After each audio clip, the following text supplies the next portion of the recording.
우리 해군의 최강 전력이 될 항모를 두고 논란이 일고 있습니다. 이전까지는 경항모냐, 중형항모냐라는 논란이었지만 현재는 어떤 함재기를 탑재하냐로 논쟁의 범위가 확대되는 모양새인데요. 그런데 여기서 각기 다른 항모를 주장하는 사람들의 공통점이 있는데 바로 이리와 같은 항모 탑재형 조기 경보 통제기에 도입이 절실하다고 주장하고 있습니다. 한편 경항모파는 우리 군이 보유하고 있는 E737 조기경보 통제기를 추가 도입하면 된다고 주장하고 있습니다. 또 다른 일각에서는 아무리 항공모함 전단의 위력이 뛰어나더라도 조기경보 통제기가 없다면 항모는 쓸모없다고 주장하고 있습니다. 그렇다면 그들이 주장하는 조기경보 통제기는 무엇일까요? 일반인 분들도 조기경보 통제기라는 단어를 많이 들어서 익숙하지만 미기체가 정확히 어떤 일을 하는지 자세히 아시는 분들은 많이 없으신데요. 그래서 준비했습니다. 오늘은 여러분들이 모르는 조기경보기에 대해 알아보겠습니다. 소총부터 미사일까지 모든 무기에 적용할 수 있는 필승법입니다. 적보다 먼저 적을 발견한다는 것은 적보다 많은 기회를 차지한다는 것이고 그만큼 작전을 성공적으로 이끌 수 있다는 뜻이기도 합니다. 그래서 어느 군대든 적보다 멀리 보기 위해 많은 노력을 기울이는데요. 이를 증명하듯 멀리 볼 수 있는 능력이 늘어날수록 군대는 더 강해졌습니다. 특히 레이더와 무선 통신이 등장하면서 미지위의 거리는 비약적으로 상승했는데 걸프전에서 다국적국을 지휘한 슈워츠코프 장군은 수백 킬로미터 단위로 흩어져 있는 수십만 다국적군을 눈앞에 있는 것처럼 지휘해 이라크군을 완전히 완시켰습니다. 이렇게 세밀한 지휘를 할 수 있었던 배경에는 최첨단 정찰 위성과 레이더를 바탕으로 구성된 강력한 지휘 통제 체계에 있었습니다. 이처럼 뛰어난 지휘 통제 체계를 갖추고 있느냐는 전쟁에서 굉장히 중요합니다. 특히 군대의 규모가 커지고 무기의 사거리가 늘어나면서 부대 간 거리가 멀어진 현대전에서는 그만큼 우수한 지휘 통제 체계는 승리를 위한 필수 요소가 되었습니다. 이를 간단히 설명하면 AWACS 매미왁스 또는 AWNC라고 합니다. 우리 군 역시 4대의 E737 AWNC를 보유하고 있습니다. 하지만 미 정도로 숫자로는 발전하는 우리 군을 감당하기에 턱없이 모자란다는 비판이 이어지고 있는데요. 특히 이리와 같은 조기경보 통제기를 운영할 수 없는 경항모로 항모 전단을 편성하는 것에 대한 비판이 거세지고 있습니다. 그렇다면 조기경보 통제기가 어떤 역할을 하길래 조기경보 통제기를 알기 전에 먼저 알고 가야 할 게 있습니다. 현대전은 거의 대부분의 무기가 보이지 않는 비가 시선 밖에서 발사됩니다. 이에 따라 무기의 사거리와 속도 그리고 정확성이 고도로 발달한 정밀 유도 무기 PGMOI 전장의 주류가 되고 있는데요. 그리고 이를 요격하기 위해서는 비가 시선 밖에서 날아오는 PGM을 사전에 감지할 수 있는 탐지 장비가 필요하게 됐습니다. 바로 이 부분에서 절대적인 역할을 하는 것이 레이더입니다. 레이더가 없는 군대는 적이 공격을 피할 수도 적을 찾을 수도 없습니다. 하지만 대부분의 레이더는 지상이나 해상에 배치되어 있는데요. 그런데 전투무기 체계가 점점 고도화되고 스텔스 무기들이 등장하면서 고정형 레이더로는 정확한 탐지가 어려워졌습니다.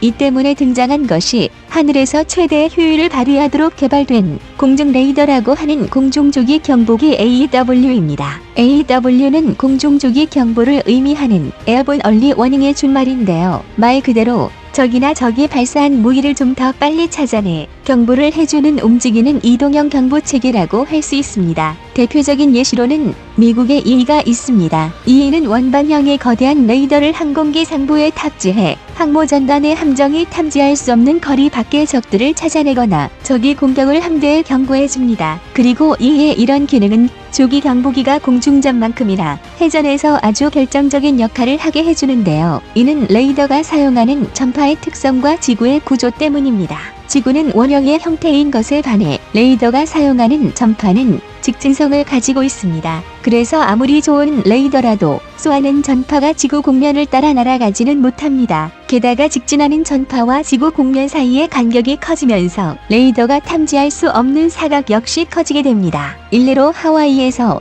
전 지구로 전파를 뿌릴 수 있는 레이더가 있다고 하더라도 그것은 전파를 뿌릴 수 있다는 것이지 모든 물체를 탐지할 수 있다는 이야기는 아닙니다. 따라서 하나의 강력한 레이더보다 여러 개의 준수한 레이더를 중복해 배치하는 것이 더 효율적인 작전 환경을 제공하게 되는데요. 하지만 거대한 태평양에서 단 하나의 사각도 없이 쫌쫌이 레이더를 배치하는 것은 최강의 무기체계를 보유한 미국조차도 불가능한 일입니다. 더 정확히 말하자면 시설을 유지하는 데 필요한 비용 대비 가성비가 맞지 않습니다. 그래서 이런 자연적인 환경을 극복하게 만들어준 것이 조기 경보기입니다. 그래서 미국에는 EED라는 최신의 조기 경보기가 각 항모에 배속되어 있는데요. EED는 이 조기 경보기의 개량형으로 조기 경보기를 의미하는 AW가 아니라 조기 경보 통제기를 의미하는 AWNC로 분류됩니다. 그렇다면 조기 경보기와 조기 경보 통제기의 차이는 무엇일까요? 말 그대로 통제 능력의 유무로 구분되는데 기존의 조기 경보기는 레이더로 적을 감지할 수 있지만 이를 그저 지휘부로 전송하는 굉장히 수동적인 시스템이었습니다. 때문에 조기 경보기가 습득한 정보가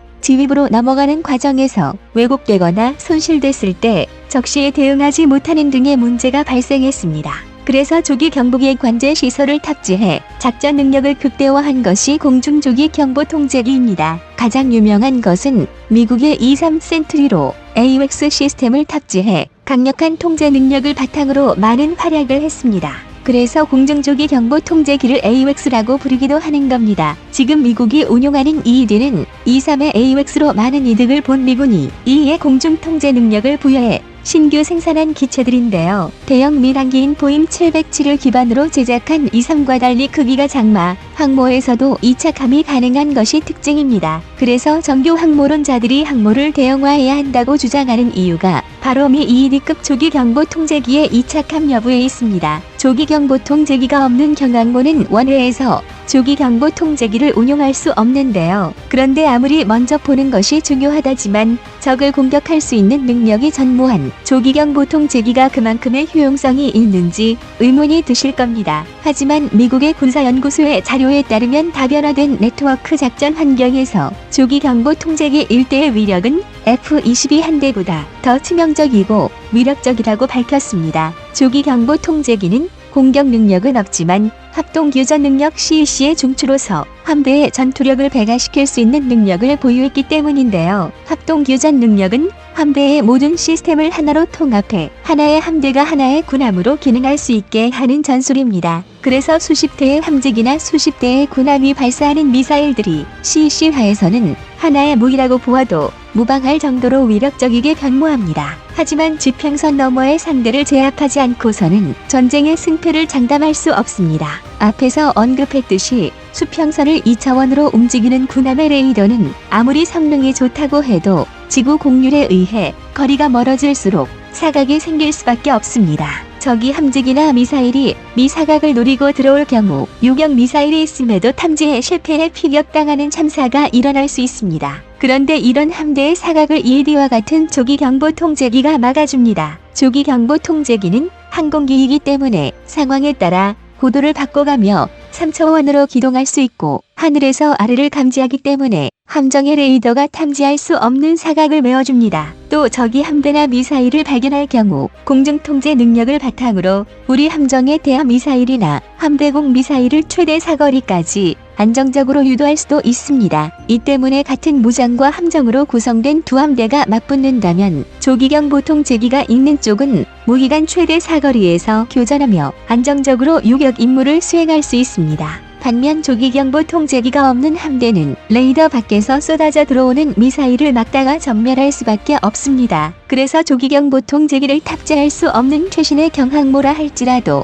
조기경보기를 탑재할 수 있는 중국의 짝퉁 항모에 맞서 싸운다면 생존을 장담할 수 없게 됩니다. 이런 이유 때문에 한국의 현재 상황에 부담이 되더라도 대형 항모를 건조하자는 쪽으로 힘이 실리는 이유입니다. 현재 우리 공군에는 비교적 최신형이라고 할 수 있는 E737 PSI 조기 경보 통제기가 4대 있고 추가 도입 역시 미뤄질 것으로 보이는데요. E737은 분명 훌륭한 조기 경보 통제기이나 역할과 능력의 한계가 분명합니다. 또 합동 교전 능력이 갈수록 중요해지면서 미래 전장에서 조기 경보 통제기가 없는 항모 전단은 거대한 관역에 지나지 많을 것이 분명합니다. 그래서 조기 경보기를 탑재할 수 있는 중형 항모에 그 항모에 탑재할 수 있는 조기 경보 통제기가 필요해진 것입니다. 그런데 얼마 전 한국이 새로운 항공기의 기체 플랫폼 개발을 천명하면서 세계의 이목이 집중되고 있습니다. 또한 이와 별개로 한국의 주변국들이 경악한 이유가 생겼는데요. 바로 한국이 한국형 조기 경보기를 만들 수 있는 기술이 준비되어 있다는 소식이 전해지면서였습니다. 특히 여기서 주목할 점은 시청자님의 현명한 의견을 댓글로 남겨주시기 바랍니다. 여러분들의 좋은 의견이 좋은 영상을 만드는데 많은 힘이 됩니다. 이상 꺼리튜브였습니다.